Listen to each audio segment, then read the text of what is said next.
কওকচোন। যোৱাকালি মাননীয় শিক্ষামন্ত্ৰীৰ লগত আমাৰ আলোচনাত বহিলোঁ। শিক্ষামন্ত্ৰী মানে আচলতে সভাখন হ'ব লগা আছিল মুখ্যমন্ত্ৰী মহোদয়ৰ লগত। আমি মুখ্যমন্ত্ৰী মহোদয়ৰ এপইণ্টমেণ্ট বিচাৰিছিলোঁ আৰু মুখ্যমন্ত্ৰী মহোদয়ে বিশেষ কামত আৰু মুখ্যমন্ত্ৰী মহোদয়ৰ লগতে সভাখন হ'ব লগা আছিল।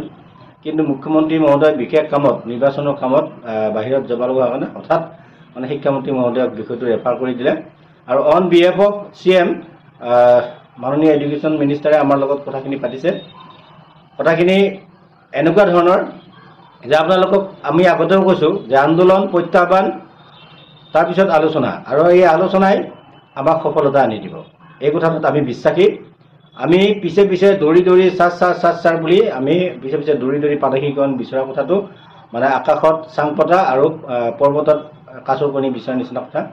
গতিকে আমি এটা ফলপ্ৰসূ আলোচনা এটা হ'ল আমি বিগত দিনৰ যি আন্দোলন বা প্ৰত্যাহ্বান এই প্ৰত্যাহ্বানৰ যোগেদি আমাৰ যিমানখিনি দাবী এই আটাইখিনি দাবী সন্নিৱিষ্ট আমি এখন আমি এপ্লিকেশ্যন এখন দিছোঁ আমি শিক্ষামন্ত্ৰী মহোদয়ৰ জৰিয়তে মুখ্যমন্ত্ৰীক আৰু খুব কম দিনৰ ভিতৰত আমি মুখ্যমন্ত্ৰী মহোদয়ৰ লগত এটা আলোচনা বিচাৰিছোঁ আৰু সেইটো সম্ভৱ হ'ব এনেকুৱা এটা আমাক ধাৰণা শিক্ষামন্ত্ৰীয়ে দিব বিচাৰিছে। কিন্তু আমাৰ শিক্ষকসকলে কৈছে যে এয়া নিৰ্বাচনীটো হ'ব পাৰে, নিৰ্বাচনীটো একো ডাঙৰ কথা নহয়। আমাৰ চৰকাৰখন জানে চৰকাৰখনে বিভিন্ন ধৰণৰ চল চক্ৰান্ত কৰি আমাক বঞ্চিত কৰি আহিছে আৰু এই সভাখনো সময়ত মানে চৰকাৰৰ কিবা ষড়যন্ত্ৰ বা আমাক আন্দোলন নকৰিবৰ কাৰণে কৰা ষড়যন্ত্ৰ বা মনে মনে থাকিবৰ কাৰণে কৰা ষড়যন্ত্ৰ হোৱাটো একো ডাঙৰ কথা নহয়। আমি তেনেধৰণৰ কথাবিলাক চিন্তা কৰিব লাগিব। এতিয়া কথাটো হ'ল কালি আমি আলোচনা কৰিলোঁ আমাৰ যিটো বিষয়, আমাৰ বিষয়টো আমি যিমানত আমি এৰি থৈ গৈছিলোঁ তাৰ পৰাই আমি আৰম্ভ কৰিছোঁ। অৰ্থাৎ আমাৰ 2023 চনৰ 12 এপ্ৰিলত যিখন মাইনট হৈছিল এই মাইনটখনৰ পৰা আলোচনা হৈছে আৰু এই আলোচনাত সকলোখিনি বিষয় সন্নিৱিষ্ট কৰা হৈছে 2017-18 যিখন পথ প্ৰাদেশিকৰণ আইনখনৰ পূৰ্ণাংগ সংশোধন, MDM, বিনামূলীয়া পাঠ্যপুথি, সাজ পোছাক এইবিলাক পুনৰ প্ৰৱৰ্তন, এই বিষয়বিলাক সন্নিৱিষ্ট কৰি আলোচনা কৰা হৈছে। ইয়াতে প্ৰতিটো পৰ্যায়ৰ শিক্ষক কৰ্মচাৰীৰ কথা তেখেতে আলোচনা কৰিব বিচাৰিছে শিক্ষামন্ত্ৰী। কিন্তু ইতিমধ্যে আমাৰ ফালৰ পৰা জনোৱা হৈছে যে এই গোটেই কথাবিলাক জনাই আমি এখন ইতিমধ্যে আমি মুখ্যমন্ত্ৰী মহোদয়ক শিক্ষামন্ত্ৰী মহোদয়ৰ জৰিয়তে আমি এটা ড্ৰাফ্ট জমা দিছোঁ। আইনখনৰ আমাক ক'ত ক'ত সংশোধন লাগিব আৰু সেই বিষয়টোত হ'বলগীয়া যিখন আমাৰ আলোচনা বা দ্বিতীয় লানি যিখন বৈঠক মুখ্যমন্ত্ৰী মহোদয় এই দ্বিতীয় লানি বৈঠকৰ পোষকতা কালি এই বিষয়ত যথেষ্ট আলোচনা হৈছে আৰু প্ৰতিটো বিষয়ৰ ওপৰত আলোচনা হৈছে। শিক্ষামন্ত্ৰী আপোনালোকে জানে যে শিক্ষামন্ত্ৰীয়ে কথাবিলাক নতুনকৈ আৰম্ভ কৰিব খোজে, কিন্তু নতুনকৈ আৰম্ভ কৰিবলৈ দিয়া হোৱা নাই। যথেষ্ট সাহায্যমূলক আমাৰ লগত মানে কাৰ্যকৰী সভাপতি হৰেণ দাস ছাৰ আছে। তাৰপিছত আকৌ আমাৰ কুলি ছাৰ, মুখ্য উপদেষ্টা কুলি ছাৰ আছে, কলেজৰ ডক্টৰ জুৰিপ্ৰিয়া বাইদেউ আছিল, এনেকৈ দিল হুছেইন ছাৰ আছে, আমাৰ Bishwa Saikia sir, Amarjyoti sir, Partha Gogoi sir আৰু বহুত কেইজন আমি প্ৰায় মোটামুটি 9জন মানুহ আমি ভিতৰত সোমাইছিলোঁ। ড্ৰপৰ ফালৰ পৰা চান মহম্মদ আৰু এজন দত্ত বুলি ছাৰ এজন আছিল, তেওঁ নগাঁও। আমি 9জন শিক্ষকৰ প্ৰতিনিধিত্বমূলক যিখন সভা এই সভাখন যথেষ্ট সাফল্যমণ্ডিত বুলি ক'ব লাগিব। কাৰণ আমি যিটো বিচাৰি আছিলোঁ এই বিচৰা খবৰখিনি আমি দিছোঁ আৰু শিক্ষামন্ত্ৰীয়ে আমাক আশ্বাস দিছে যে খুব কম দিনৰ ভিতৰত মুখ্যমন্ত্ৰীৰ লগত আলোচনা কৰি আমাক এটা খবৰ দিব। আৰু এইবাৰ আমি কথাখিনি বেলেগ ধৰণে পাতিছোঁ। আমাৰ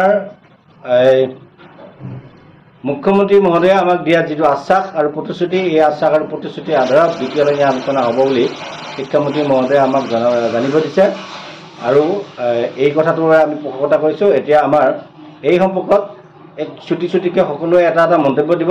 আমাৰ কাৰ্যকৰী সভাপতি দাস ছাৰ আছে, দাস ছাৰক মই দুআষাৰ আপোনালোকৰ জ্ঞাত কথা ক'বৰ কাৰণে মই আহ্বান। নমস্কাৰ শ্ৰদ্ধাৰ শিক্ষাগুৰুসকল, ইতিমধ্যে আপোনালোকে গম পাইছে যে যোৱাকালিৰ যিটো আলোচনা আগৰ আলোচনাতকৈ বহুত উন্নত হৈছে আৰু বহু সময় প্ৰায় 1.5 ঘণ্টাতকৈ বেছি সময় আমি গোটেইখিনি বিষয় সুন্দৰভাৱে আমি উপস্থাপন কৰিছোঁ। আৰু আমাক মাননীয় শিক্ষামন্ত্ৰী মহোদয়ে যিহেতু CMৰ নিৰ্দেশত বা CMৰ হকে আলোচনাত বহিছে, তেখেতেও আমাৰ কথাখিনি খুব গুৰুত্ব। Alex, what's the score? 2-all. Yes. Toilet से आके बताता हूँ। তেখেতেও আমাৰ কথাখিনি খুব গুৰুত্ব আৰু হৃদয়ঙ্গম কৰি খুব কম সময়ৰ ভিতৰত আমাক দ্বিতীয়লানি আলোচনা মুখ্যমন্ত্ৰী মহোদয়ৰ লগত বহোৱাৰ কাৰণে তেখেতে ইচ্ছা প্ৰকাশ কৰিছে আৰু কৰিব। আৰু কথা হ'ল কি, মই এটা শিক্ষকসকলক অনুৰোধ কৰিছোঁ যে আমাৰ যোৱাকালি যিটো আলোচনা, এই আলোচনাটো সফল হৈছে। আৰু ইয়াৰ পিছত দ্বিতীয় আলোচনাৰ কাৰণে আমাৰ যিটো কিছুমান শিক্ষকে এই দৌৰি দৌৰি যায় বা নিজে যায় শিক্ষামন্ত্ৰীক লগ ধৰি কিছুমান কথা কয় যে এই যিটো আমাৰ কেইজনমান শিক্ষক যিটো আমাৰ আছে তেওঁলোকে যেন সেইটো নকৰে, আৰু সেইটো যদি আমাৰ শিক্ষকৰ পৰাই আহি যদি তেওঁলোকৰ আৰু ব্যক্তিগত হিচাপে যায় যে আলোচনা কৰে, তেতিয়াহ'লে আমাৰ সমস্যাটো দীঘলীয়া হ'ব।